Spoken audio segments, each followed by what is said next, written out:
disabled participant. It says host disabled participant screen sharing. Yeah, you're good. I can see you. No, it won't let me share. Oh, hold on just a second. Yeah, it said host disabled it. What did I do that for? Yeah. What did you do? Hi, Ron. Okay, let's see if you can get back now. Yep. Okay. Hi, Pat.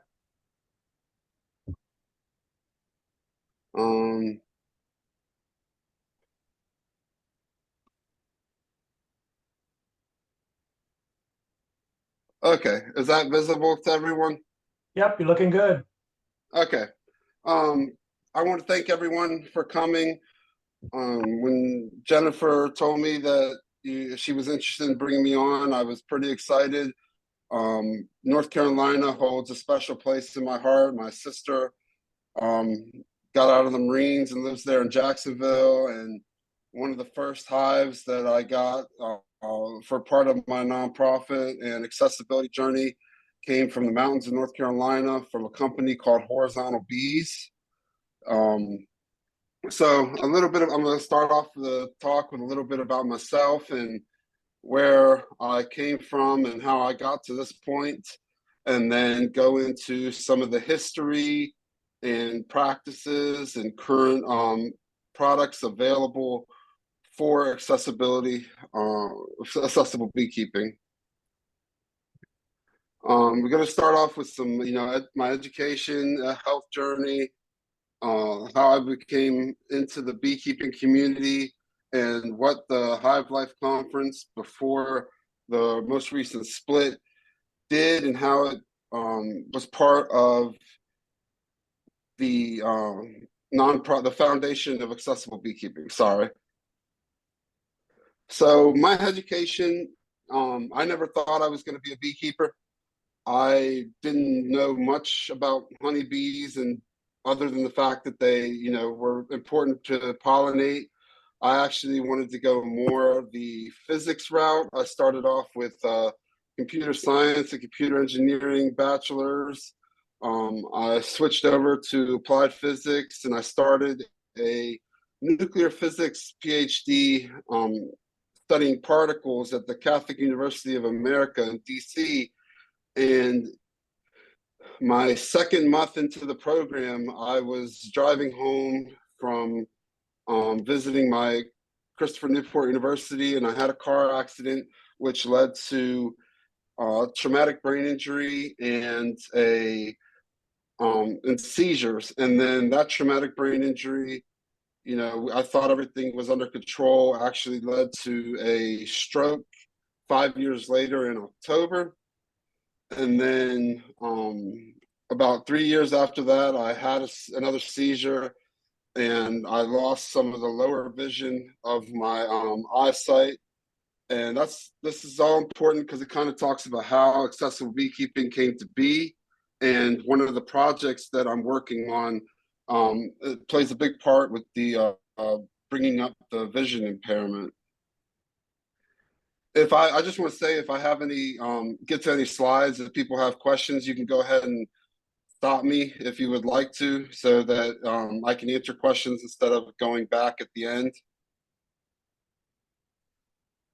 So author and illustrator in Hive Life. I started with the first picture there, Henry Meets a Honeybee. After my stroke, my family got into beekeeping in about 2017, and before my stroke, after my brain injury, I was going to start with them, and then they got into it, but I couldn't get out to the hive because I was in a wheelchair from the car accident. And right when I started to get stronger to go out into the apiaries, when I had my stroke, and one of the things, it affected my right side. And one of the things that my aunt asked me to do was to write a children's book to teach her grandchild about honeybees. And that was part of my rehabilitation, was actually using an iPad and a drawing application to illustrate the book. And that was published in October of 2021. And then I had Frederick Dunn. I don't know if you're familiar with him, but he's a YouTube personality, and he actually read the book on his YouTube channel and sent me to Hive Life. He recommended that I go to Hive Life, and that is where the nonprofit motivation and immersion into this amazing beekeeping community came from. And then after Hive Life, I started working on two more children's books, Honey Teaches Beekeeping to Kids and Honey Teaches Beekeeping. And they're all available on Amazon. And if you would like, if people want signed copies, you can always reach out to me about that. So from the Hive Life, I met with a lot of people with my children's books, and they suggested that I start a nonprofit. And the first thing that I wanted to do, because of the children's books, is I was working on getting about working with children. So I started looking into getting hives into schools and the things that I needed to do to get children into beekeeping. And there was a lot of red tape. So I kind of steered away from that, and I started to think about more about my personal situation and how I wanted to give back to a beekeeping community that, really helped me get out of some depression and, personal things that I was going through from having my stroke and traumatic brain injury. So I founded the Accessible Beekeeping. It's a nonprofit that uses research, design, and implementation to make beekeeping accessible. We work on networking similar disabilities, meaning, if someone has vision impairment or is in a wheelchair, we try to connect them with somebody else who is a beekeeper with similar limitations.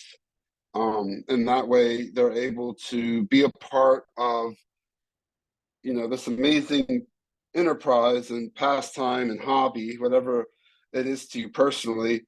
I do have some QR codes throughout the talk that you can use your phone if you're interested. I'll give a few seconds. This is just the QR code that takes you to our website. You can find out more information about the nonprofit and some podcast videos that we've done.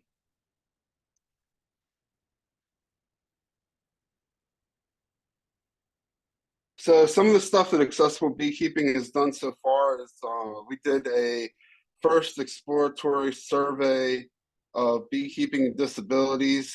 I worked with Dr. Brian Wentz out of Shippensburg University in Pennsylvania. And we wrote a paper based on our findings, and the paper was published in including disability peer review journal. You can either scan the QR code or visit the website to read more of the paper if you're interested. Basically, what we found out is that out of 500 responses, about 42% of them said that they had some kind of disability or limitation that was making beekeeping difficult. And about 80% of that 80% of that half said that, if they don't find ways to change the way they beekeep or have things created for them and made beekeeping kind of unaccessible to them. So that's one of the things that we've done. We do beekeeping education of all ages using the books and talks and things like that. We do some accessible beekeeping conference breakout sessions.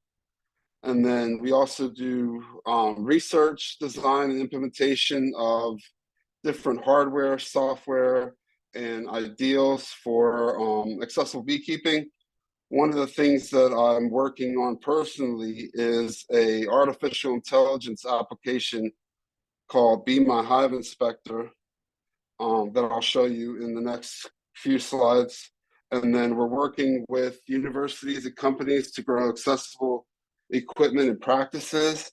One of the things that we did this past year was there was a veteran who lost the use of his arm while overseas, and we worked with a company in Georgia called Guardian Bee Apparel, and he actually made a mitten instead of a beekeeping glove. He made a mitten for this veteran that allowed him to slide his affected arm into and still be able to go out and be protected. We recently, Accessible Beekeeping was recently awarded one of the 2024 Sustainable Agricultural Research and Education Professional Development Grant. What we're going to do with that is I'm putting on a training workshop, putting together YouTube videos and a manual to teach professionals at the USDA and National Agribility and different agricultural organizations that work with disabled veterans and beekeepers and disabled agricultural enterprises. And our goal is to teach them how to teach or train somebody in accessible agriculture. So we're going to be going to the University of Florida, North Carolina State, Texas A&M, and Virginia Tech to put on some trainings for these professionals over the 2025 and 2026 year. So we also have a learning and experimental apiary. We work with Accessible Hive Solutions, and the one on the picture here is the one that was made in North Carolina at Horizontal Bees. I believe he's up in the mountains. I'm not exactly sure where he's located, but it rotates flat and in a normal, the bees work at a flat orientation. And then when the beekeeper goes out, they're able to roll their wheelchair out, rotate the hive to this 45-degree position, do their inspection, close it up, flatten it out, and then go on to other hives or other things. So this is part of our learning experimental apiary. We hope to provide unbiased opinions to companies so that they can make modifications and recommendations, or so we can make modifications and recommendations to their product to make it more accessible. And then we also want to provide motivation to consumers who might be in a wheelchair or who might be getting older or start having limitations that they did not have before, to be able to still keep bees and enjoy this pastime. So this is Be My Hive Inspector. It's designed by myself and it's under beta testing for both iOS and Android. The pictures in the middle is kind of where I lost my eyesight. It's the lower portion of my eyes, makes it it's pretty much dark, and I have some where it's clear or lighter colors when I'm able to see. So, you know, inspecting frames is harder. I have to lift the frames up higher. So what I did, and I also worked with a blind beekeeper in California. She was one of the first people on my podcast when I had it going for about a few months. And she was telling me that the way that she, you know, does her beekeeping is she uses sounds, sight, or not, sorry, not sight. Oh, sorry, I got confused. She uses sounds and feeling. So she doesn't wear gloves so that she can feel the difference in the comb for the brood and, capped honey and everything like that. And so what I wanted to do was I wanted to make an application that would allow her to be a little more independent. Where I have some vision impairment, she's actually completely blind. She was a nurse and they had she got some eye drops and the eye drops burned her retinas. So what she does, she takes pictures using her voiceover, an iPhone, and the accessibility features, and then she sends it to a sighted beekeeper, and the sighted beekeeper tells her, what is in the picture. So this brought on the development of Be My Hive Inspector. It should share a video here that kind of shows you the idea of it. This is there you go. So it uses artificial intelligence to identify the larva in this picture. And then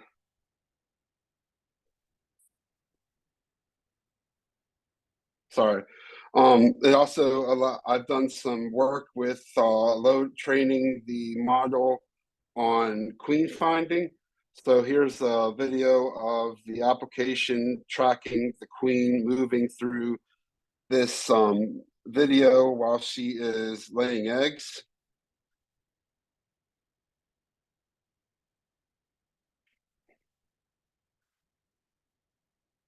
And the number is the certainty in which the application feels that they have determined that it is what it was classified to be. So at the end, it says it believes there was a queen bee there for 34% accuracy. As you can see, while it was moving, it was about 70s and 80s. The next picture, these are some of the other things that it can find. I already showed you the queen bee, but it also could do worker brood and queen cells and empty comb. Oh, sorry. Over on the left-hand side is the current representation of images that we have received from different beekeepers, universities, companies, and you can see that the ones at the top are overrepresented, which means that we have a lot of photos that we're using when we train this model to be able to identify.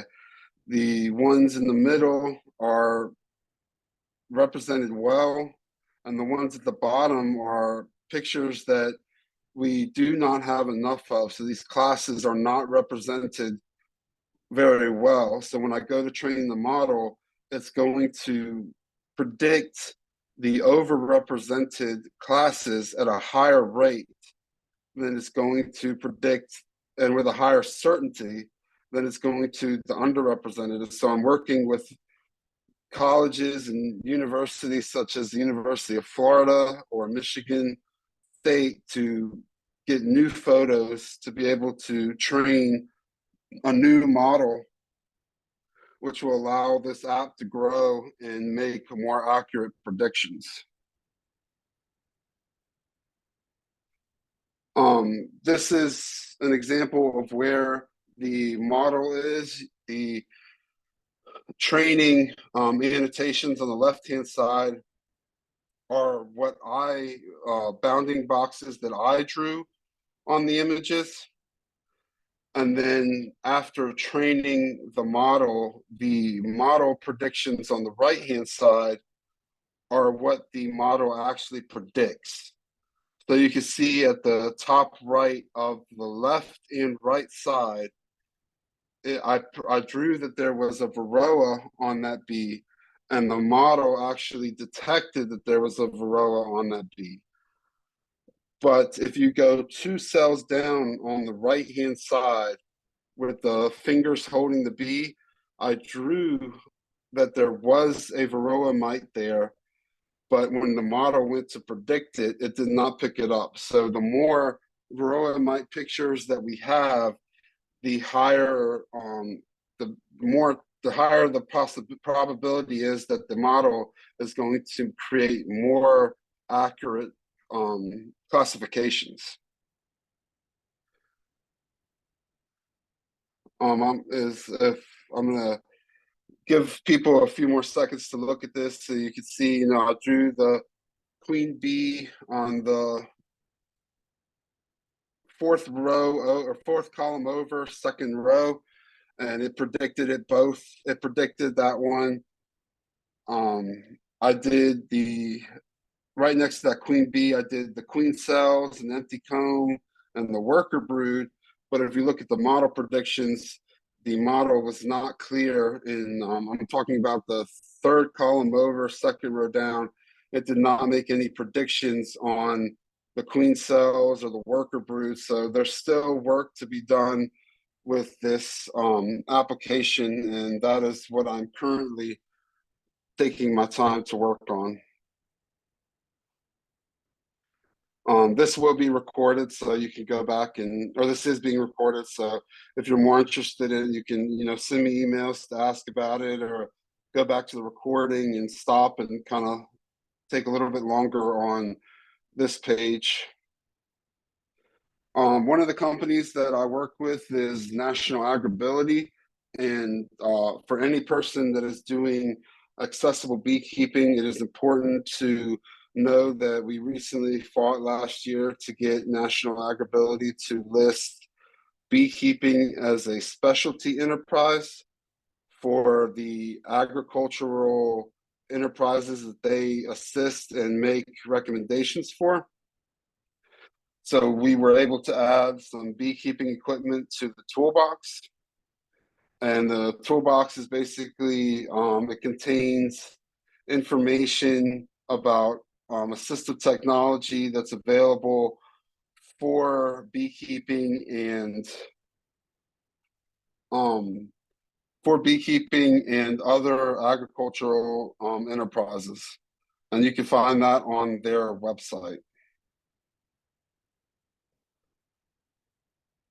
So then we have the history. There's Francois Hubert. He did his beekeeping as vocation for disabled veterans of World War I, and then the Slovenian Beekeepers Association.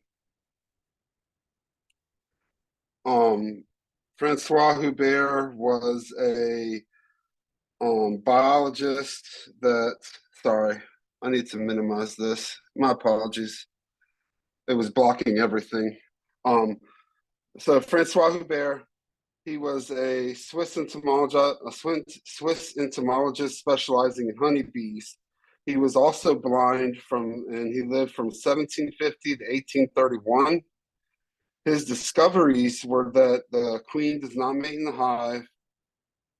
He confirmed that bees were able to convert eggs into queens using royal jelly, that they communicated using antennas, and that the way that he did this was his manservant and wife assisted him with the cited portions of his research, but he did it with the folio hive, which is the ancestor to our modern day observation hive. So in figure 4 and figure 1, at the top of this image here, they had the comb and frame put together like we would a small Langstroth frame, and then they tied them together so that it kind of gave the ability for them to untie the hive, separate it, look at individual frames, and close it up in a way, and close it up so that he could do his research. The 1919 Beekeeping Vocational Manual. World War I left lots of veterans lost and confused upon returning to the United States. One of the major reasons was PTSD, which was known as shell shock then. And what the United States did in their vocational rehab was create a manual for beekeeping. And it basically went over what honey was and its uses, how the wax was used during the war, such as coating equipment to prevent rust and making things waterproof, how it also provided freedom from sugar rations.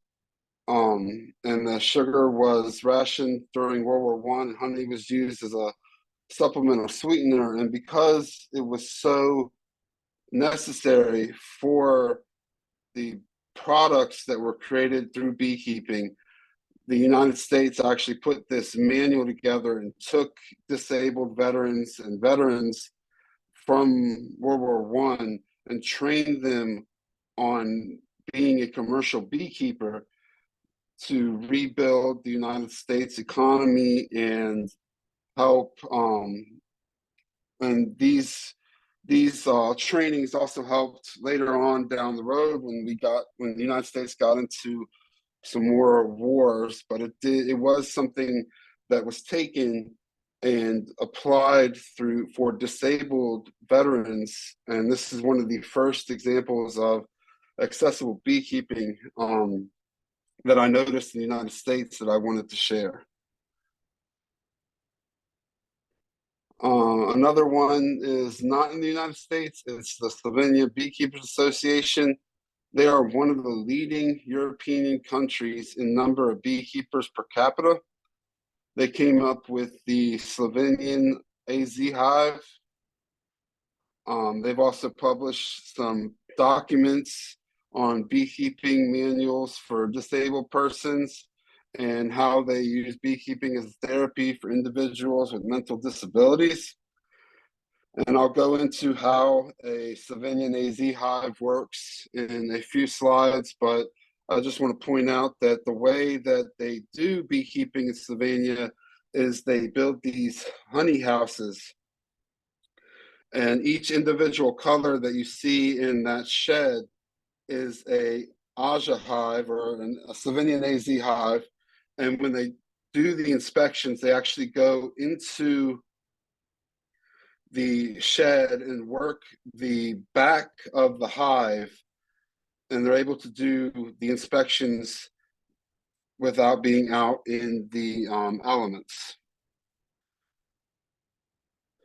So how do we make beekeeping accessible? One of the ways is starting with what you're wearing, things as simple as a back brace or braces for your wrist, supportive shoes so that when you're going on terrain that is not level or there might be roots or different things that you might trip over, it is good to have, supportive clothing. There are some products on the market for transporting equipment. I know a lot of people don't think about garden hose as an accessible beekeeping equipment, but you can use it if you have a truck to pull equipment so that you don't have to climb up and down into the truck. You can use the garden hoe to empty the truck, which saves on your back and hips. And they have hand carts and dollies. There's, if you look at the bottom left picture, there are beehive carriers. And then if you are a commercial organization, they have things as fancy as the Hummer-Bee Apiary Orchard Forklift. One of the issues that I've noticed about accessible beekeeping is not so much the availability of product, but the cost. So some of the things that, like these beehive lifter at the bottom left is, $1,500. The licensed tilting extractor for wheelchair users was, I think, 6 or 7. So it's ridiculous being able to afford some of this equipment. And that is why I'm working with universities to try to minimize the cost and create do-it-yourself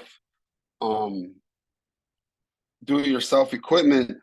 And how we do this is we actually talk to university students in their senior year of college, when they're doing their capstone projects, and we present them with a problem, and we ask them, you know, could you come up with a solution to solve this problem? And they get the capstone credit. And then if they come up with a solution that's actually usable, they also have their paper on how they DIY'd it and built it. So other beekeepers that need accessible options can go through and follow their steps. So now we've talked about some of the transporting equipment, some of what we should wear, but let's talk about some of the hive solutions that are on the market today. We already know, you know, the Langstroth hive, you know, anybody who gets into beekeeping pretty much starts there, but it is not always the most accessible. We talked a little bit about the Slovenian Aja hive, you know, horizontal hive, top bar, lanes, and then a new one that I found a couple years ago called Parkinson hive.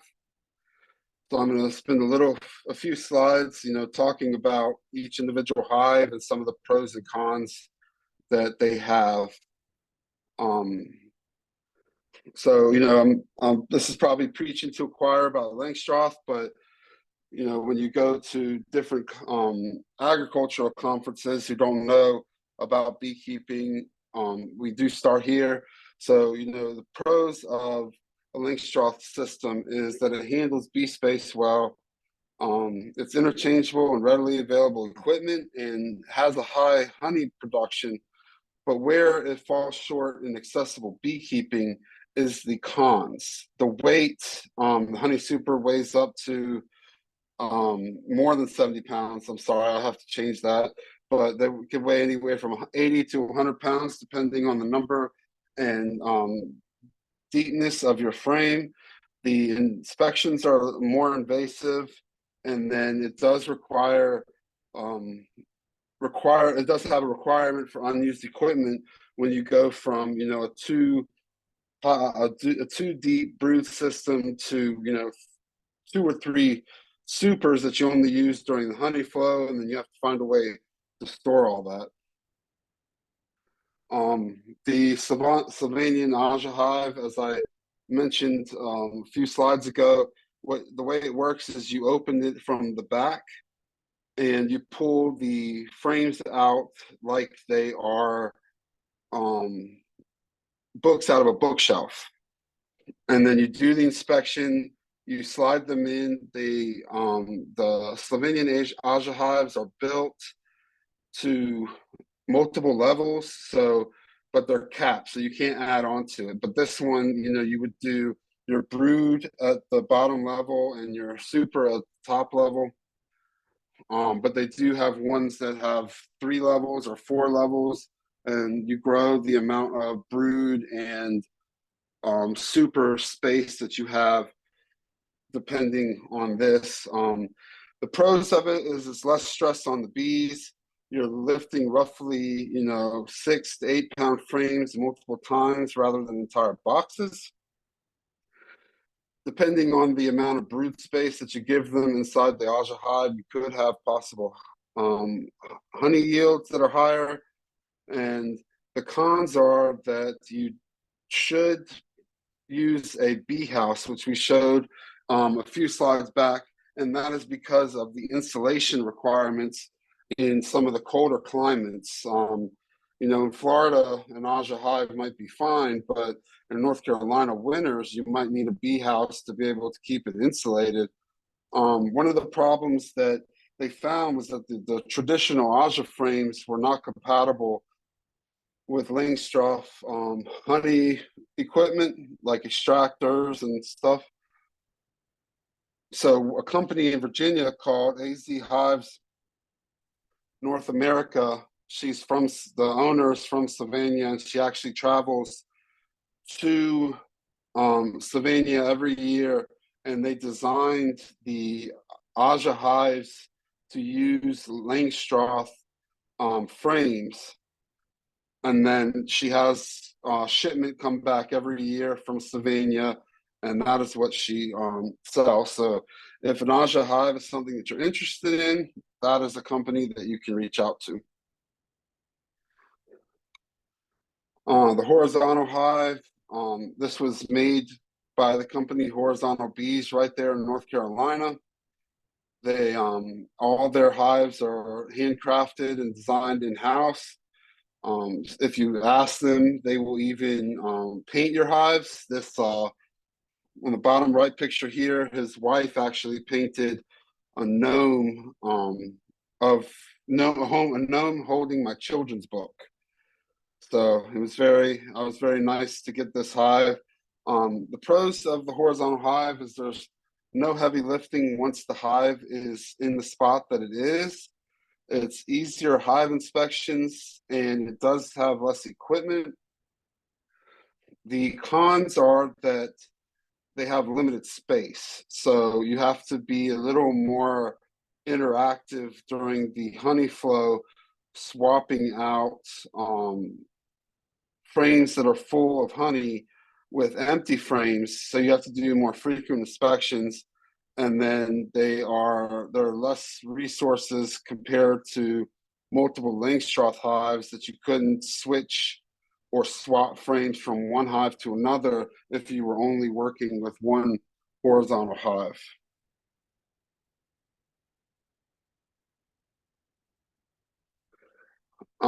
Top bar hive is another similar hive that is horizontal. One of the pros of it is they are pretty easy to build yourself, so it's a lower startup cost. You can set the hives or the hive at your height, so it's easier on the back and body. The inspections are fairly non-invasive. If you look at the comb, it seems closer to nature's way, with the way the comb is rounded rather than rigid to the Langstroth frame. And because of the smaller space to build, there are people in the top bar community who say that the bees build actually smaller home cell sizes, which help with pest control. Some of the cons of having the top bar hive is that it's difficult to find a mentor because it is gaining traction, but is not very popular at this time.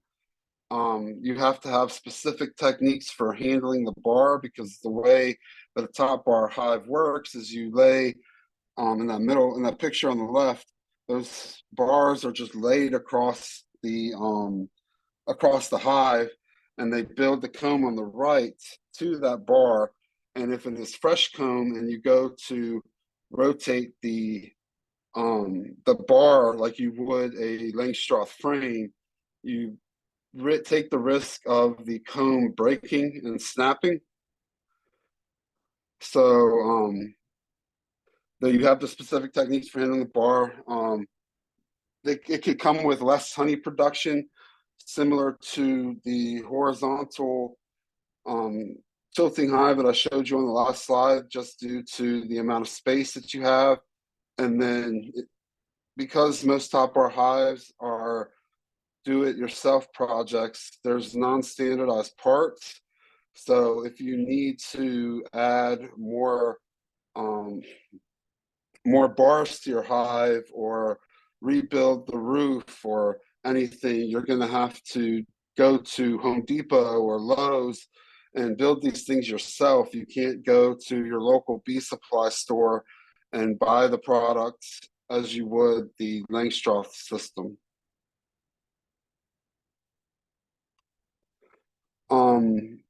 Another hive that we have in our experimental apiary right now is a Layens hive.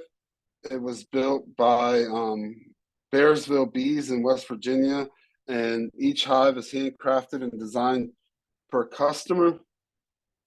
As you can see in the picture, the frames for the Layens hive are actually about a deep and a half tall. So they are much taller than working with Langstroth hive frames. The pros of this is that the way the boxes are built, they are they use effective insulation, and that can mean less honey consumption from the bees, which can yield a higher honey crop for the beekeeper. Overall, it is cheaper than Langstroth, but it is more expensive to get started. But it is a one-time payment for the entire hive system. It's easier to inspect and requires minimal lifting and bending because whatever you set the hive on will come up to about your waist, and then you're just using your arms and things to lift it.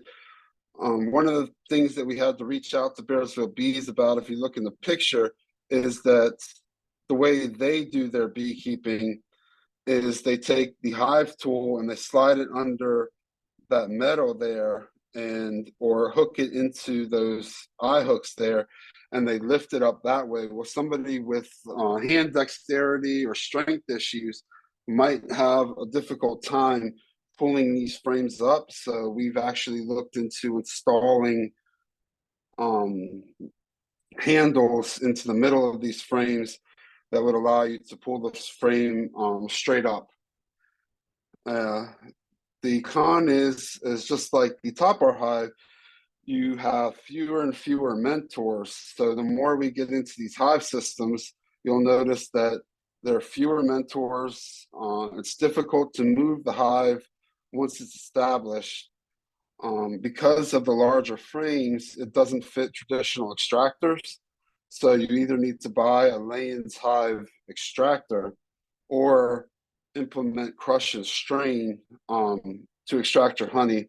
And another con of some of these horizontal hives and the Layens hive is there's no additional space like Langstroth, so you can't just add another box on top of it. You would have to replace fully capped frames with empty frames.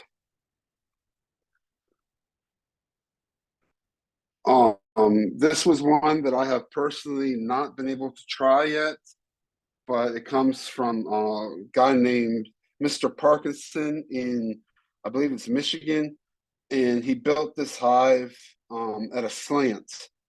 And what he does is, you can see in the top right photo, around the frame is actually those white wooden pieces. They are actually frame holders, so there's no need to lift or touch individual frames. And because of that, the guy who designed the Parkinson hive said that the bees do not propolize the frames together because of they just work within the frames themselves. Because of the frame holders, the Parkinson hive can use Langstroth, top bar, or flow frames. The bottom entrance is movable, so when you start your hive, like a typical hive, you would put the queen and your package in the bottom, let them build up their brood chamber, and then you can move the entrance to the hive to the center. And then that way, with the queen excluder on one side, so the bees that come in can do the go to the super on the left hand side or the brood chamber on the right hand side.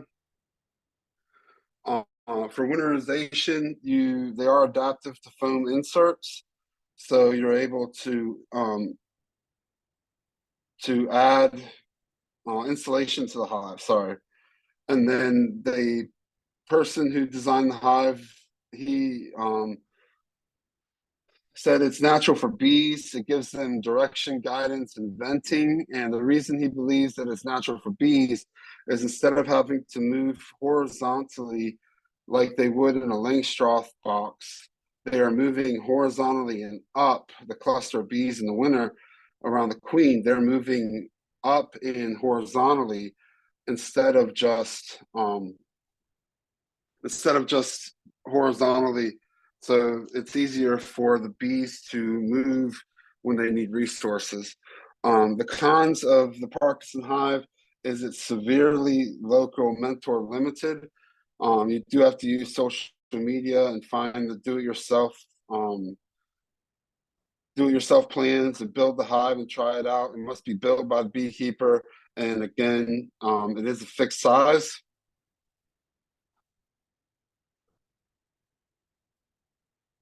So and then now we're going to look at, designing an accessible apiary.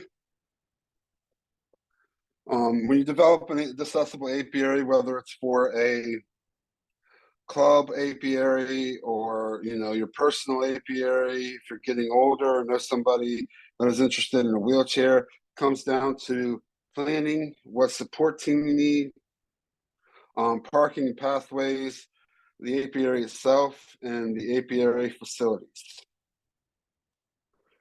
So if you're planning on doing one for your community, you need to reach out to the public to gauge interest in an accessible apiary, because certain accessible designs benefit certain disabilities. And, we'll try to generalize it over the next few slides. And then are there special accommodations needed? Does your accessible apiary require access to medical professionals? Do you have people who are prone to heat strokes or overheating or balance issues? Do you need to be closer to a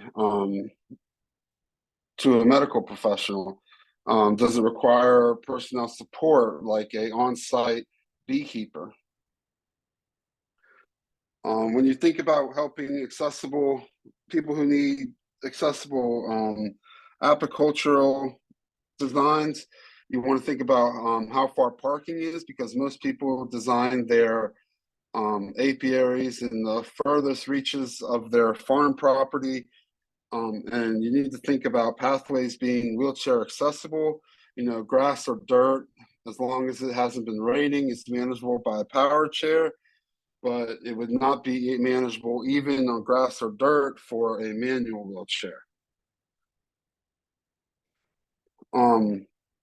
Apiaries are often found in remote areas, so you need to consider the soil types. If you're going to make flat, compact surfaces, are you going to use wood, concrete, rubber, weed exclusion cloths? What are the tripping hazards that you have to deal with at your location? Different kind of hive stands. Some people have built hive stands that raise and lower depending on the person working on the hive, and then different hive solutions that you might want in your apiary. The clearance between the hives, you got in a lot of commercial outfits, you see them put the hives very close together, because the more hive systems they have in one location, the more money they make. But if you're looking at an accessible hive, you want to maybe put hives 5 feet apart in all cardinal directions, because as someone with a wheelchair or a cane or walker, balance issues, might need to be able to get through hives, and you do not want to make it difficult for them to turn around. And should a hive accidentally be knocked over, you do not want the risk of it creating a domino effect and knocking over more than one hive. Also think about, first aid kits, EpiPens, Band-Aids, antiseptics, cooling cloths for people that overheat. These are just some of the things to think about when you are designing an apiary.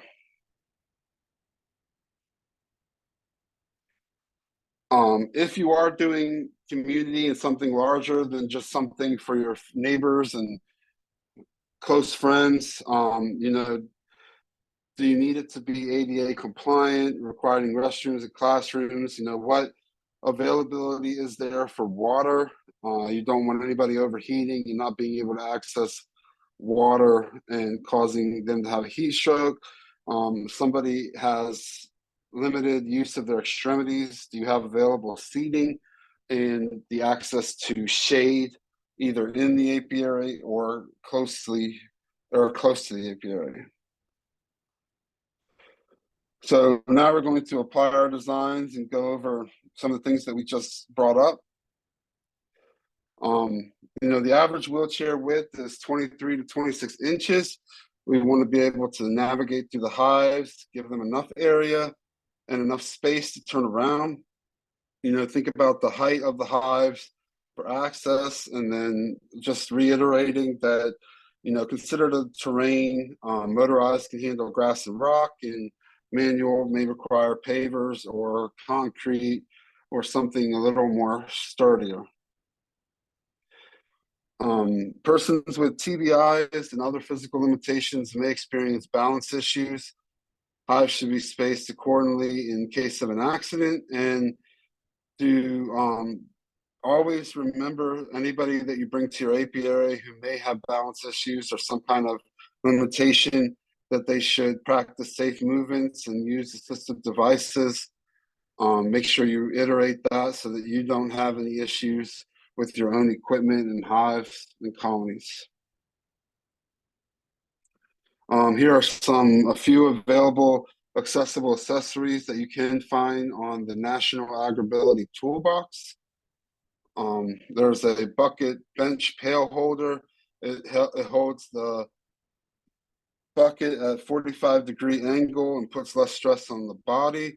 You can use, if your hand dexterity is not as great as you would want it to be, you can use an electric heated uncapping knife instead of manual. So these are just a couple of the accessories that we have available. I mentioned before the licensed tilting extractor. It's designed with wheelchair users in mind. It has a 45-degree tilt. It accepts 4 deeps and 8 mediums, and the price at Better Bee is $1,600. Sorry, I said earlier. I remembered the 6, but it was $1,600, not $6,000. That's much better. So that is an option that is available. How is beekeeping made currently available or currently accessible? Sorry. The Accessible Beekeeping and More podcast. There are some old recordings online on YouTube that you can find and watch some of the older ones with the blind woman, people with spina bifida. There's Frank Linton's Beekeeping with Disabilities blog. People who are deaf and blind in the United States have success at keeping bees. There are beekeepers in the United States with Charcot-Marie tooth disorder. In the UK, we spoke with somebody who had cerebral palsy and had a stroke.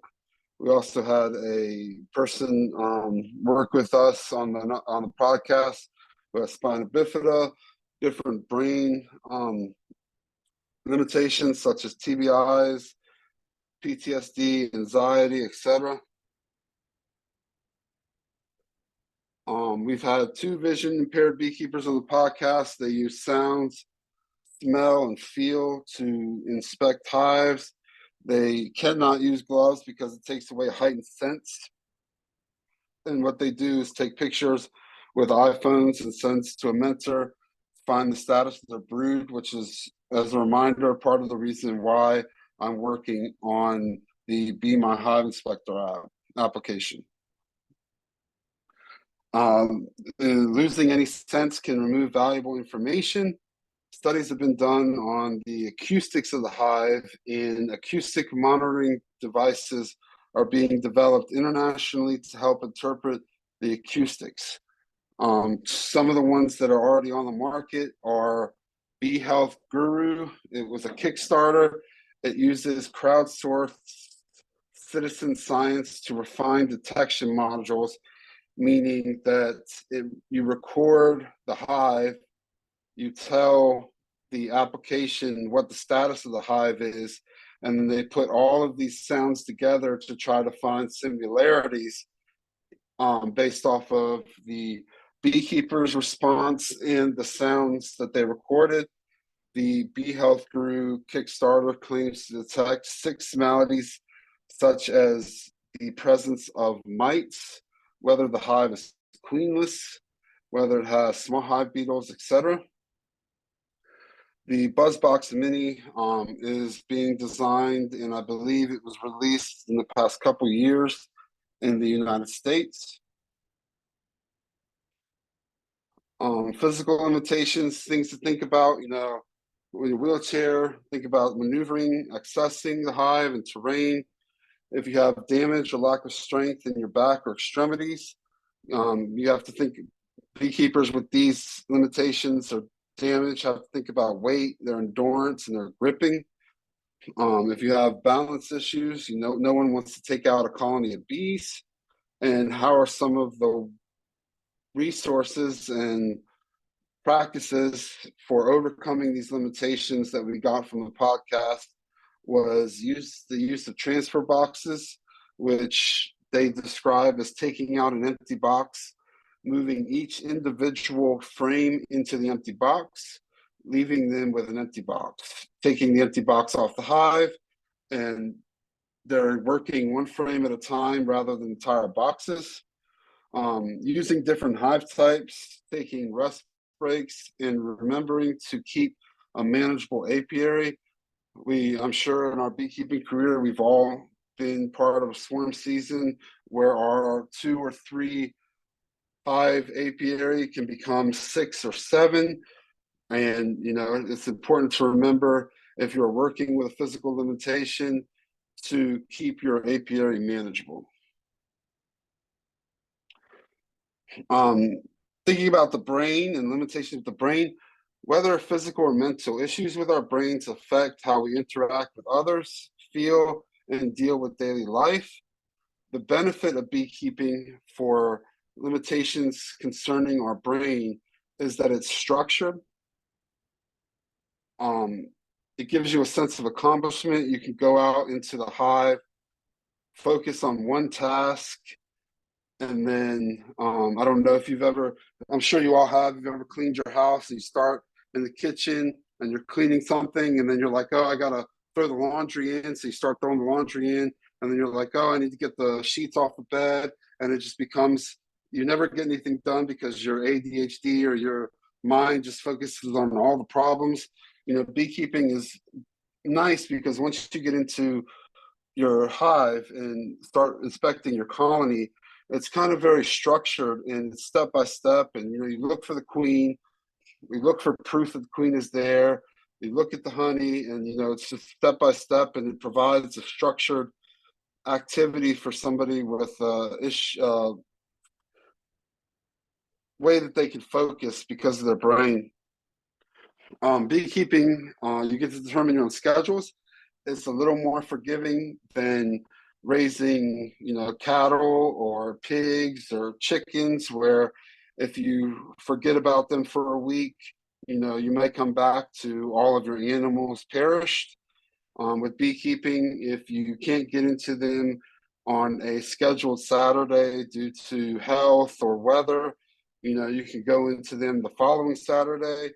You may have a little more cleanup work to do, but they're not going to perish if you are not able to, if you're having a bad day and you're not able to get into the hive.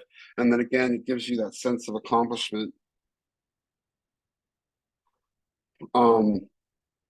So some of the nonprofits, for veterans, they have the 1919 manual. There's Hives for Heroes, which is located in Texas. There's Heroes to Hives in Michigan State. Bees for Vets, Nevada. Mission Believe in Maryland, and many more that are centered around veterans, because I will tell you, it is much easier to get funding from the government if you tell them that it's for veterans. And not that I don't want to sound like I'm knocking anyone, so don't take that the wrong way. I think what they're all doing is amazing. But when I started looking at nonprofits, I noticed that there was nothing available to help the general public. So that is part of why Accessible Beekeeping was founded. And our work, I want to say that our work does extend to veterans, but also plans to help the general public, the aging beekeeper, the injured beekeeper, and etc. So I'm going to go ahead and minimize this and then switch it over to switch it over so that we can start answering questions and comments.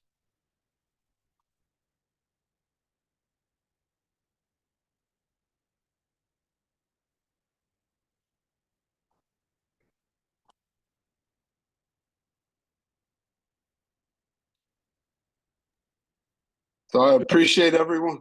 I Let me look at appreciate chat and everyone. see if anybody has anything. Thank you, Justin. Thank you, Jennifer. So I think if you give me 1 second, I'll be right back. I do actually have the mitts. I forgot to take it out earlier.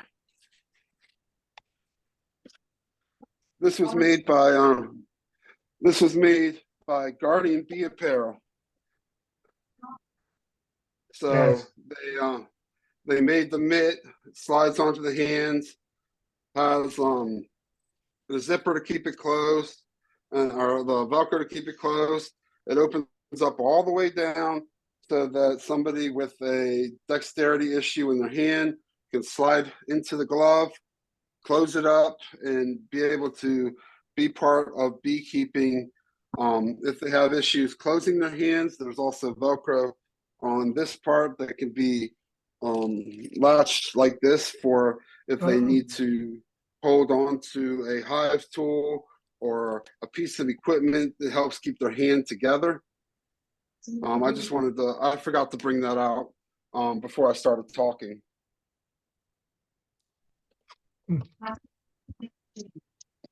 Hi, Justin. This is Lori Hawkins. I just want to thank you so much for sharing and being a champion for those that are disabled, um, and also as a beekeeper who's getting older. I look forward to the suggestions and hope to maybe eventually contribute to some of the things that we can come up with to help us all keep beekeeping. The pleasure is all mine, Lori. Thank you so much for thanking me.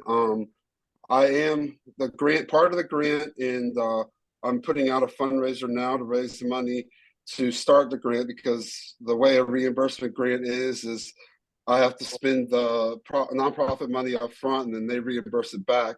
But I'm buying one of each of those hive systems, and then I will be doing walkthroughs and YouTube tutorials on how to use each one and how they can be modified and changed. So even though it is just for professionals, the actual in-person trainings, the YouTube videos will be available for the entire United States, and I guess anyone in the world to access it, so that they can actually see what they're getting into when they decide that they might want to purchase one of these hives, like the tilting hive from the company right in your backyard.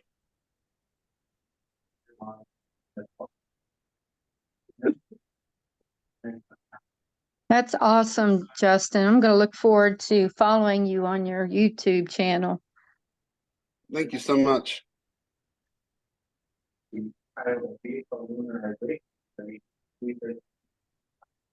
I just want to give a thank you to Jennifer for, putting this all together and bringing me to be able to speak to you guys. I was planning on coming in person, but I moved from Virginia to Florida, and the trip was a little bit further than I was able to manage once I moved. So I appreciate you all coming on to the Zoom meeting and giving this opportunity for me to speak and share my story and some of the things that I've learned in my journey. Yeah, thank you again. A lot of great information. Yes, thank you very much. Pat, Is you got anybody- anything else? So while you were talking, I downloaded Be My Hive Inspector and Oh, awesome. have been testing it out on some of my own stored photographs. Is it doing okay? So kind of yes and no. It was identifying queens in every frame, which is not realistic. But I was going to ask, what type of photos are most useful to you? In terms, is it close-ups or overall views of frames, or somewhere in between, or? All of them. So one of the things that I'm having problem with, and it might be why it's identifying so many queens, is because I believe it was one of my overrepresented. And then because it was overrepresented, the it's overrepresented, and the I have to pick. I'm still working on picking the right threshold cutoff. So if I say it's too low, like I say that anything that's not over a 75% accuracy, it does not report, then you start missing queens that are queens because it doesn't say. He's like, I think this is a queen, but I'm not sure. So you could just set the threshold limitation really high, or you could set it lower. But if you set it lower, it lets more false positives through, or false classifications through. So that's why I have it in beta testing and not fully released, is because as people send, if you took those pictures, you could go onto the website and upload those pictures that it did wrong with, and then I can add them to my training set and actually annotate them with what's in the picture, run them through the training model, and then it would create a better model that will be able to help future beekeepers as well. Okay. Yeah, I did go ahead and upload a few of the pictures. Just I check them appreciate out. that. Justin, do you mind sending me that link and I can probably give it to our newsletter and she can post it in there? Which link? The one he's talking about, he downloaded you for the photos and stuff, or is it an app Oh, or it's something? right. It's on the website. What's it called again? Be My Hive Inspector. If you go to my website, Okay. accessiblebeekeeping.org, there is a tab up there that says BMHI, Be My Hive Inspector. Okay. If you click on that tab, it has the privacy policy. It has how to download it from the Android or the iOS store, where you can share the photos, what the current representation is, and then some of the videos and pictures of it working right now. Okay. All right. Thank you.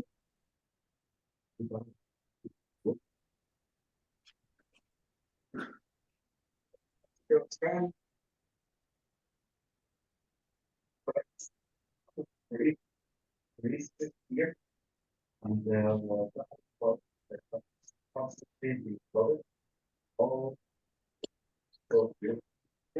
any does anybody else have any questions, or?